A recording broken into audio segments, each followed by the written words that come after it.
सभी का स्वागत है मेरी YouTube चैनल डिवाइन म्यूजिक में। आज मैं आपको कामिका एकादशी की व्रत कथा सुनाऊंगी। आप सब ध्यान से सुनिएगा। जय श्री हरि, बोलो विष्णु भगवान की जय। कहते हैं कथा सुनने मात्र से पुण्य फल मिलता है। ऐसा कहा जाता है कि सूर्य ग्रहण और चंद्र ग्रहण में केदार और कुरुक्षेत्र में स्नान करने से जो पुण्य मिलता है, पुण्य कामिका एकादशी पर भगवान शिव की पूजा करने और कथा सुनने से मिलता है। एक समय की बात है, एक गाँव में एक क्षत्रिय रहता था। वह अपने आप पर बहुत गर्व करता था, खासकर अपनी शक्ति और बल पर उसे इतना अभिमान था। क्षत्रिय भगवान को बहुत मानता था, लेकिन उसके मन में घमंड था कि वह हर दिन भगवान विष्णु की पूजा करता है और उनकी उपासना में लीन रहता है। एक दिन वह किसी महत्वपूर्ण कार्य के लिए घर से बाहर यात्रा करने के लिए निकला। रास्ते में उसकी मुलाकात एक ब्राह्मण से हो गई। दोनों में किसी बात को लेकर झगड़ा हो गया।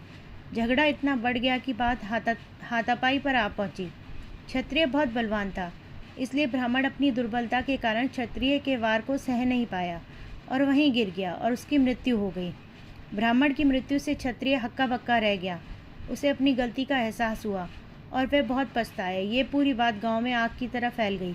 क्षत्रिय युवक ने गांव वालों से क्षमा याचना की और ब्राह्मण का अंतिम संस्कार कर खुद करने का वचन लिया, लेकिन पंडितों ने अंतिम क्रिया में शामिल होने से इनकार कर दिया। तब उसने ज्ञानी पंडितों से अपने पाप को जानना चाहा, तो पंडितों ने उसे बताया कि उसे ब्रह्म हत्या दोष लग चुका है, इसलिए हम अंतिम क्रिया के ब्राह्मण भोज में आपके घर भोजन नहीं कर सकते हैं। यह सुनकर क्षत्रिय ने ब्रह्म हत्या दोष के पश्चाताप का उपाय पूछा। तब पंडितों ने कहा कि जब तक वह सावन मास के कृष्ण पक्ष की एकादशी तिथि को विधि पूर्वक भगवान विष्णु की पूजा नहीं करता और ब्राह्मणों को भोजन नहीं कराता, वह दान दक्षिणा नहीं देता, तब तक वह ब्रह्म हत्या दोष से मुक्त नहीं हो सकता।